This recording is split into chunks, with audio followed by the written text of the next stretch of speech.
श्री सद्गुरुदेव भगवान की जय। श्री राधा कृष्णाभ्याम। श्रीमद्भागवत महापुराण द्वितीय स्कंद अथ द्वितीयो अध्याय।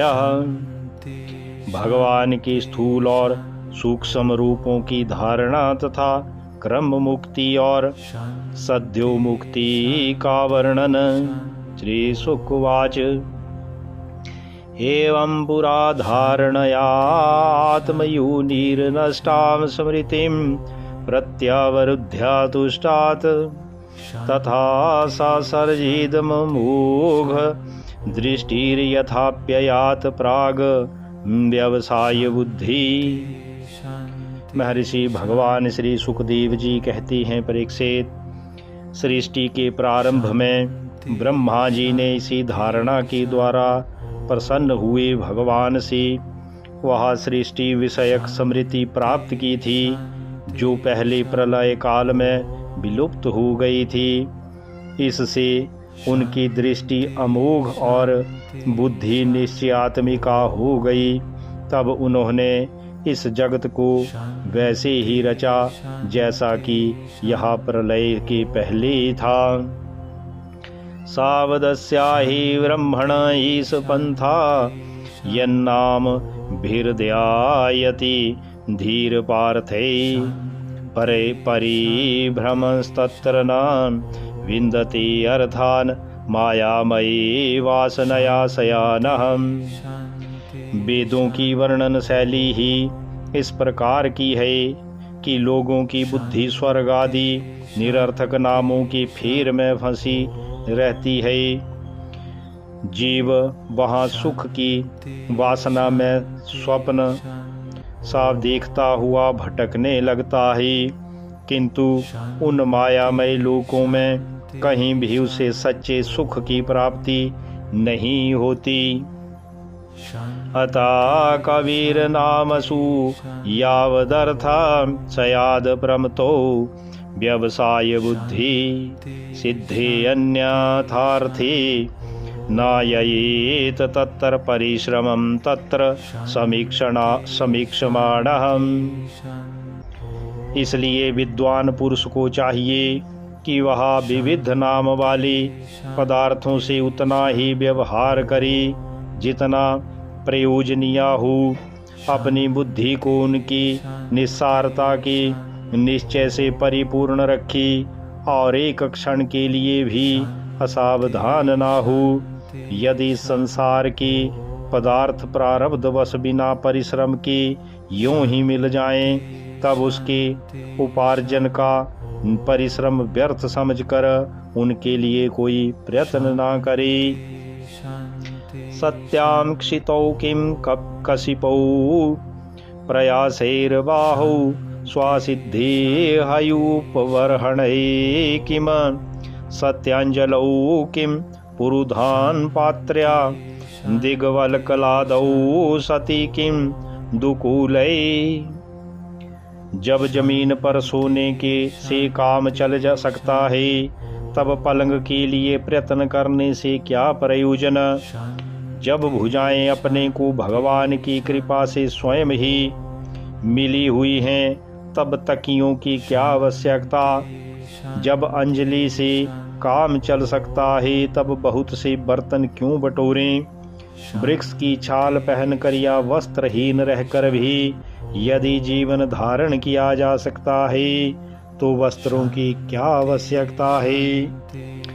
चिराणि किम पथि न सन्ति दिशन्ति भिक्षां नैवांघ्रिपा परभृता सरितु अप्यासुष्यन रुद्धा गुहा किम जितु अवति सोपसन्नान कस्माद् भजन्ति कवयो धनु दुर्मदान्धान। पहनने को क्या रास्तों में चिथड़े नहीं हैं। भूख लगने पर दूसरों के लिए ही शरीर धारण करने वाले वृक्ष क्या फल फूल की भिक्षा नहीं देते। जल चाहने वालों के लिए नदियाँ क्या बिल्कुल सूख गई हैं। रहने के लिए क्या गुफाओं पहाड़ों की गुफाएं बंद कर दी गई हैं। अरे भाई, सब ना सही, क्या भगवान भी अपने शरणागतों की रक्षा नहीं करती? ऐसी स्थिति में बुद्धिमान लोग भी धन के नशे में चूर घमंडी धनियों की चापलूसी क्यों करते हैं? एवं स्वाचिते स्वत एव सिद्ध आत्मा प्रियो अर्थो भगवान अनंता तम निर्वृतो नियतार्थो भजेत संसार हेतु परमश्च यत्र। इस प्रकार विरक्त हो जाने पर अपने हृदय में नित्य विराजमान स्वतः सिद्ध आत्मस्वरूप परम प्रियतम परम सत्या जो अनंत भगवान हैं, बड़े प्रेम और आनंद से दृढ़ निश्चय करके उन्हीं का भजन करे, क्योंकि उनके भजन से जन्म मृत्यु के चक्कर में डालने वाले अज्ञान का नाश हो जाता है। कस्ताम त्वनादृत्या परानुचिंतामृते पशून सतीं नाम युञ्ज्यात् पश्यञ्जनं पतितं वैतरण्यां स्वकर्मजान परितापांजुषाणम। पशुओं की बात तो अलग है, परंतु मनुष्यों में भला ऐसा कौन है जो लोगों को इस संसार रूप वैतरणी नदी में गिरकर अपने कर्मजन्य दुखों को भोगते हुए देखकर भी भगवान का मंगलमय चिंतन नहीं करेगा। इन असत विषय भोगों में ही अपने चित्त को भटकने देगा। केचित स्वदेहांतर हृदयावकाशी प्रादेश मात्रम पुरुषम वसंतम चतुर्भुजम कंजरथांग शंख गदाधरम धारणया समरंती। कोई साधक अपने शरीर के भीतर हृदय आकाश में विराजमान भगवान की प्रादेश मात्र स्वरूप की धारणा करते हैं। वे ऐसा ध्यान करते हैं कि भगवान की चार भुजाओं में शंख चक्र गदा और पद्म हैं। प्रसन्न वक्त्रम नलिनायति क्षणम कदम्ब किंजलक पिसंगवाससम लसन महारत्न हिरण्यायागंधम सफुरन महारत्न किरीट कुंडलम। उनके मुख पर प्रसन्नता झलक रही है। कमल के समान विशाल नेत्र, कोमल नेत्र हैं। कदम्ब की पुष्प की केसर के समान पीला वस्त्र धारण किए हुए हैं। भुजाओं में श्रेष्ठ रत्नों से जड़े हुए सोने के बाजूबंद शोभायमान हैं। सिर पर बड़ा ही सुंदर मुकुट और कानों में कुंडल हैं। जिनमें जड़े हुए बहुमूल्य रत्न जगमगा रहे हैं। उनिद्र हृत पंकज कर्णिकालयी योगीश्वरास्था पितपाद पल्लवम श्रीलक्ष्मणं कौस्तुभ रतनकंधरम ममलान लक्ष्म्यां वनमालया आचितम। उनके चरण कमल योगीश्वरों के खिले हुए हृदय कमल की कर्णिका पर विराजित हैं। उनके हृदय पर श्रीवत्स का चिन्ह एक सुनहरी रेखा है। गले में कौस्तुभ मणि लटक रही है। वक्ष स्थल कभी ना कुम्भलाने वाली बनमाला से घिरा हुआ है। विभूषितम मेखलयांगुलीयकैर्महाधनैर्नूपुर कंकणादिभिः स्निग्धामलांकुचित नीलकुंतलैर्विरोचमानाननहासपेशलम्। वे कमर में करधनी, अंगुलियों में बहुमूल्य अंगूठी, चरणों में नूपुर और हाथों में कंगन आदि आभूषण धारण किए हुए हैं। उनके बालों की लटें बहुत चिकनी, निर्मल, घुंघराली और नीली हैं। उनका मुख कमल मंद मंद मुस्कान से खिल रहा है। अदीन लीला हसिति क्षणूल सद्भ्रूभंग संसूचित भूर्यानुग्रहम् ईक्षेत चिंतामयी मेनमीश्वरं यावन्मनु धारण यावतिष्ठति। लीलापूर्ण उन्मक्त हास्य और चितवन सी शोभायमान भौहों की द्वारा भी भक्तजनों पर अनंत अनुग्रह की वर्षा कर रही हैं। जब तक मन इस धारणा के द्वारा स्थिर ना हो जाए तब तक बार बार इस चिंतन स्वरूप भगवान को देखते रहने की चेष्टा करनी चाहिए। एकैकसु अंगानि धियानुभावयित पादादि यावदसितं गदावृता जितं जितं स्थानं पोह्या धारयेत परम परम शुद्ध्यति धीर यथा यथा। भगवान की चरण कमलों से लेकर उनके मुस्कान युक्त कमल पर्यंत समस्त अंगों की एक एक करके बुद्धि के द्वारा धारणा करनी चाहिए। जैसे जैसे बुद्धि शुद्ध होती जाएगी वैसे वैसे चित्त स्थिर होता जाएगा। जब एक अंग का ध्यान ठीक ठीक होने लगी तब उसे छोड़कर दूसरे अंग का ध्यान करना चाहिए। यावन जायेत परावरी अस्मिन् विश्वेश्वरी द्रष्टरि भक्ति योगा तावत् स्थवीय पुरुषस्य रूपं क्रियावसाने प्रयता समरेत। ये विश्वेश्वर भगवान दृश्य नहीं दृष्टा है। सगुण निर्गुण सब कुछ इन्हीं का स्वरूप है।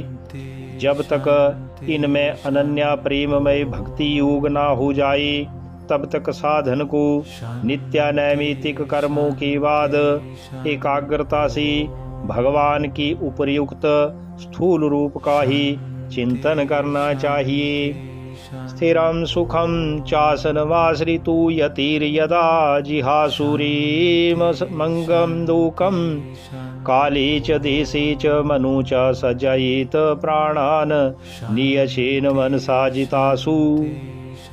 महर्षि भगवान श्री सुखदेव जी कहते हैं, परीक्षित, जब योगी पुरुष इस मनुष्यालोक को छोड़ना चाहे तब देश और काल में मन को न लगाए, सुखपूर्वक स्थिर आसन में बैठकर प्राणों को जीत कर मन से इंद्रियों का संयम करे।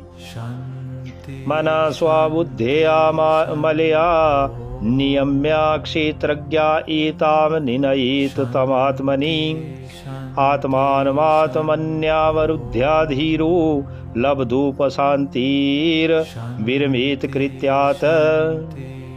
तदंतर अपनी निर्मल बुद्धि से मन को नियमित करके मन के साथ बुद्धि को क्षेत्रज्ञ में और क्षेत्रज्ञ को अंतरात्मा में लीन कर दी। फिर अंतरात्मा को परमात्मा में लीन करके धीर पुरुष उस परम शांतिमय अवस्था में स्थित हो जाए। फिर उसके लिए कोई भी कर्तव्य शेष नहीं रहता। ना यत्र कालो अनिमिषां परा प्रभु कुतो नु देवा जगतां या ईशिरे न यत्र सत्वं न रजसतमश्च न वै विकारो न महान प्रधानम। इस अवस्था में सत्वगुण भी नहीं है, फिर रजोगुण और तमोगुण की तो बात ही क्या है। अहंकार, महतत्व और प्रकृति का भी वहाँ अस्तित्व नहीं है। उस स्थिति में जब देवताओं के नियामक काल की भी दाल नहीं गलती, तब देवता और उनके अधीन रहने वाले प्राणी तो या रह ही कैसे सकते हैं। परम पदम वैष्णवमामनन्ति तदयन्नेति नेतित्यत दुतसी श्रीक्षवाह विसृज्या दौरात्मन्या मनन्या सौहृदा हृदोप गुह्यार हपदम पदे पदे। योगी लोग यहाँ नहीं इस प्रकार परमात्मा से भिन्न पदार्थों का त्याग करना चाहती हैं और शरीर तथा उसके संबंधी पदार्थों में आत्मबुद्धि का त्याग कर दे करके हृदय के द्वारा पद पद पर भगवान के जिस परम पूज्या स्वरूप का आलिंगन करते हुए अनन्या प्रेम से परिपूर्ण रहती हैं, वही भगवान विष्णु का परम पद है। इस विषय में समस्त शास्त्रों की सम्मति है। इत्थं मुनिस्तु परमेद व्यवस्थितो विज्ञान दृग्वीर्या सुरन्धिताशया स्वापार्षणेन न आपीडयत् गुदं ततो अनिलं स्थानेषु षट्सुन्मये जितकलमः। ज्ञान दृष्टि के बल से जिसके चित्त की वासना नष्ट हो गई है, उस ब्रह्मनिष्ठ योगी को इस प्रकार अपने शरीर का त्याग करना चाहिए। पहले एड़ी से अपनी गुदा को दबाकर स्थिर हो जाए और तब बिना घबराहट के प्राणवायु को षट चक्र भेदन की रीति से ऊपर ले जाए।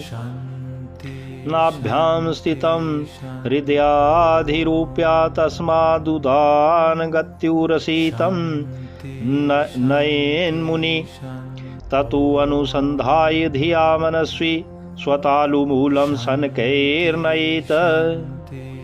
मनस्वी योगी को चाहिए कि नाभि चक्र मणिपूरक में स्थित वायु को हृदय चक्र अनाहत में, वहां से उदान वायु के द्वारा वक्ष स्थल की ऊपर विशुद्ध चक्र में, फिर उस वायु को धीरे धीरे तालु मूल में अर्थात विशुद्ध चक्र की अग्रभाग में चढ़ा दे। तस्माद् भ्रुवोरंतर मुन्नयेत निरुद्ध सप्तायतनु अनपेक्षा स्थित्वा मुहूर्तार्धं कुंठदृष्टि निर्भिद्या मूर्धन विसृजेत परम गता। तदंतर 2 आंख 2 कान और 2 नासा छिद्र मुख, इन 7 छिद्रों को रोककर उस तालु मूल में स्थित वायु को भौहों के बीच आज्ञा चक्र में ले जाए। यदि किसी लोक में जाने की इच्छा ना हो तो आधी घड़ी तक उस वायु को वहीं रोककर स्थिर लक्ष्य के साथ उसे सहस्रार में ले जाकर परमात्मा में स्थित हो जाए। इसके बाद ब्रह्मरंध्र का भेदन करके शरीर इंद्रियादि को छोड़ दे। यदि प्रयासयन नृपपारमीष्टयं विहाय सानामुत यद विहारम अष्टाधिपत्यम गुण सन्निवाय सहैव गच्छेन मनसेन्द्रियश्च।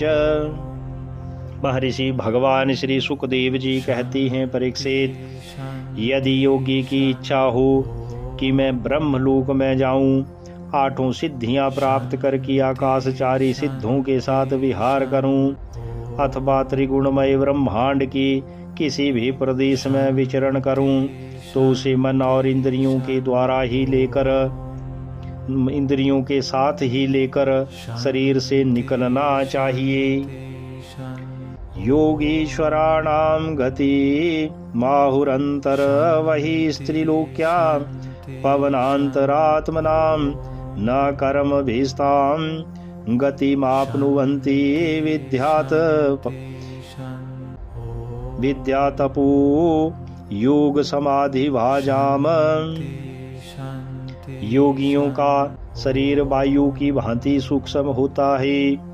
उपासना, तपस्या, योग और ज्ञान का सेवन करने वाले योगियों को त्रिलोकी के बाहर और भीतर सर्वत्र स्वच्छंद रूप से विचरण करने का अधिकार होता है।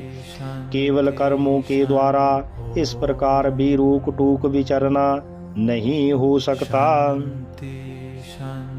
वैश्वानरं याति विहाय सागता सुष्मणायां ब्रह्मपथीन शुचिषा विधूत कलकुवथ हरेरुदस्तात् प्रयाति चक्रम नृप सैसुमारम।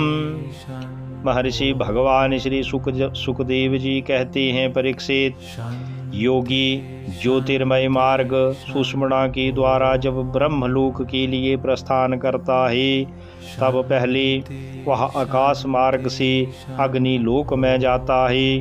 वहाँ उसके बचे खुचे मल भी जल जाते हैं। इसके बाद वहाँ से ऊपर भगवान श्री हरि के शिशुमार नामक ज्योतिर्मय चक्र पर पहुँचता है। तद विश्वनाभिं त्वतिवर्तया विष्णुरणीयसा बिरजेनात्मनैक नमस्कृतं ब्रह्मविदामुपैति कल्पायुषो यद विबुधारमन्ते। भगवान विष्णु का यह शिशुमार चक्र विश्व ब्रह्मांड के भ्रमण का केंद्र है। उसका अतिक्रमण करके अत्यंत शून्य एवं निर्मल शरीर से वह अकेला ही महरलोक में जाता है। वह लोक ब्रह्मवेताओं के द्वारा भी वंदित है और उसमें कल्प पर्यंत जीवित रहने वाले देवता विहार करती रहते हैं। अथो अनन्तस्य मुखानलेन दन्दह्यमानं स निरीक्ष्य विश्वं निर्याति सिद्धेश्वर जुष्टधीष्णयं यद्द्वैपरार्ध्यं तदुपारमेष्टयम्। फिर जब प्रलय का समय आता है, तब नीचे के लोकों को शेष के मुख से निकली हुई आग के द्वारा भस्म होते देखकर वह ब्रह्मलोक में चला जाता है। जिस ब्रह्मलोक में बड़े बड़े सिद्धेश्वर विमानों पर निवास करते हैं, उस ब्रह्मलोक की आयु ब्रह्मा की आयु के समान ही दो परार्ध की है। न यत्र शोको न जरा न मृत्युर्नार्तिर्न चोद्वेग धृते कुतश्चित् यच्चित् तु वदाह कृपया निदम्बिदां दुरंदुख प्रभवानुदर्शनात्। वहाँ ना शोक है, ना दुख, ना बुढ़ापा है, ना मृत्यु। फिर वहाँ किसी प्रकार का उद्वेग या भय तो हो ही कैसे सकता है। वहाँ यदि दुख है तो केवल एक बात का, वह यही कि इस परम पद को ना जानने वाले लोगों के जन्म मृत्युमय अत्यंत घोर संकटों को देखकर दयावश वहाँ के लोगों के मन में बड़ी व्यथा होती है। ततो विशेषं प्रतिपद्या निर्भयास्तेनात्मनापूवनल मूर्तिरत्वरन ज्योतिर्मयो वायुमुपेत्य काले वायात्मनाखं बृहदात्मलिंगम। सत्यलोक में पहुँचने के पश्चात वह योगी निर्भय होकर अपने सूक्ष्म शरीर को पृथ्वी से मिला देता है और फिर उतावली ना करते हुए 7 आवरणों का भेदन करता है। पृथ्वी रूप से जल को और जल रूप से अग्निमय आवरणों को प्राप्त होकर वह ज्योति रूप से वायु रूप आवरण में जाता है और वहाँ से समय पर ब्रह्म की अनंतता का बोध कराने वाले आकाश रूप आवरण को प्राप्त करता है। घ्राणेन गंधम रसनेन वैरसम रूपम तु दृष्टिया श्वासनं त्वचैव श्रोत्रेण चोपेत्या नभो गुणत्वं प्राणेन चाकुति मुपैति योगी। इस प्रकार स्थूल आवरणों को पार करते समय उसकी इंद्रियां भी अपने सूक्ष्म अधिष्ठान में लीन होती जाती हैं। घ्राण इंद्रिया गंध तन्मात्रा में, रसना रस तन्मात्रा में, नेत्र रूप तन्मात्रा में, त्वचा स्पर्श तन्मात्रा में, श्रोत्र शब्द तन्मात्रा में और कर्म इंद्रियां अपनी अपनी क्रिया शक्ति में मिलकर अपने अपने सूक्ष्म स्वरूप को प्राप्त हो जाती है। सभूत सूक्ष्मेन्द्रिया सन्निष्कर्षं मनोमयं देवमयं विकार्यं संसाध्य गत्या सहति नियाति विज्ञान तत्वं गुण सन्निरोधम। इस प्रकार योगी पंचभूतों की स्थूल सूक्ष्म आवरणों को पार करके अहंकार में प्रवेश करता है। वहाँ सूक्ष्म भूतों में तामस अहंकार में, सूक्ष्म भूतों को तामस अहंकार में, इंद्रियों को राजस अहंकार में तथा मन और इंद्रियों के अधिष्ठाता देवताओं को सात्विक अहंकार में लीन कर देता है। इसके बाद अहंकार के सहित लय रूप गति के द्वारा महतत्व में प्रवेश करके अंत में समस्त गुणों की लय स्थान प्रकृति रूप आवरण में जा मिलता है। तेनात्मना आत्मानमुपैति शान्तमानंद मानंदमयो अवसाने एतां गतिं भागवतीं गतुया सा वै पुनर्नेह विसज्जति अंग।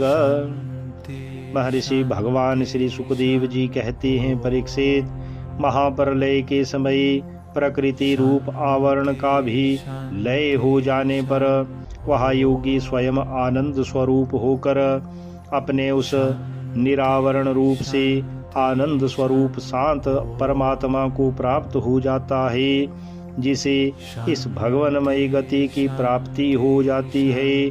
उसे फिर इस संसार में नहीं आना पड़ता। एते श्रुति ते नृप वेद गीते त्वयाभिपृष्टेह सनातने च ये वै पुरा ब्रह्मण आह पृष्ठ आराधितु भगवान वासुदेवः।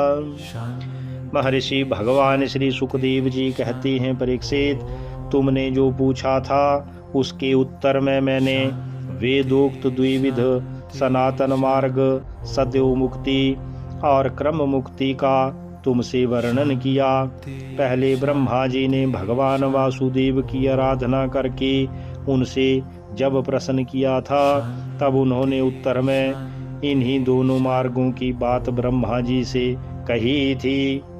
न हयातु अन्य शिवा पंथा विशता संसृता विहा वासुदेवी भगवती भक्ति योगो यतु भवेत। संसार चक्कर में पड़े हुए मनुष्य के लिए जिस साधन के द्वारा उसे भगवान श्री कृष्ण की अनन्य प्रेममयी भक्ति प्राप्त हो जाए, उसके अतिरिक्त और कोई भी कल्याणकारी मार्ग नहीं है। भगवान ब्रह्म कात सरेन विरन्वीक्षा मनीषया तदध्यावस्यत कूटस्थुरतिरात्मन यतु भवेत। भगवान ब्रह्मा ने एकाग्रचित से सारे वेदों का 3 बार अनुशीलन करके अपनी बुद्धि से यही निश्चय किया कि जिससे सर्वात्मा भगवान श्री कृष्ण के प्रति अनन्य प्रेम प्राप्त हो, वही सर्वश्रेष्ठ धर्म है। भगवान सर्वभूतेषु लक्षिता स्वात्मना हरे दृश्यैर्बुद्ध्यादिभिर्द्रष्टा लक्षणैर्मुन्मापकै। समस्त चर अचर प्राणियों में उनकी आत्मा रूप से भगवान श्री कृष्ण ही लक्षित होते हैं, क्योंकि वे बुद्धि आदि दृश्य पदार्थ उनका अनुमान कराने वाली लक्षण हैं। वे इन सब की साक्षी मात्र दृष्टा हैं। तस्मात् सर्वात्मना राजन हरि सर्वत्र सर्वदा श्रोतव्या कीर्तितव्यश्च समर्तव्यो भगवान ऋणाम। महर्षि भगवान श्री सुखदेव जी कहते हैं, परीक्षित, इसलिए मनुष्यों को चाहिए कि सब समय और सभी स्थितियों में अपनी संपूर्ण शक्ति से भगवान श्री हरि का ही श्रवण कीर्तन और स्मरण करे। पिबन्ति ये भगवत आत्मना सतां कथामृतं श्रवणपुटेषु संभृतं पुनन्ति ते विषया विदूषिताशयं व्रजन्ति तच्चरण सरोरुहान्तिकम्। भगवान श्री सुखदेव जी कहते हैं, परीक्षित, संत पुरुष आत्म स्वरूप भगवान की कथा का मधुर अमृत बांटते ही रहते हैं। जो अपने कान के दोनों में भर भर कर उनका पान करती हैं, उनके हृदय में विषयों का विषैला प्रभाव जाता रहता है, वह शुद्ध हो जाता है और वे भगवान श्री कृष्ण के चरण कमलों की सन्निधि प्राप्त कर लेते हैं। इति श्रीमद्भागवते महापुराणे पारमहंस्यां संहितायां द्वितीय स्कंधे पुरुष संस्था वर्णनम नाम द्वितीयोऽध्यायः। बोलिए श्री कृष्ण बलदेव की जय, श्री सद्गुरुदेव भगवान की जय। इति श्रीमद्भागवत महापुराणं द्वितीय स्कंध अथ द्वितीयोऽध्याय संपूर्णः।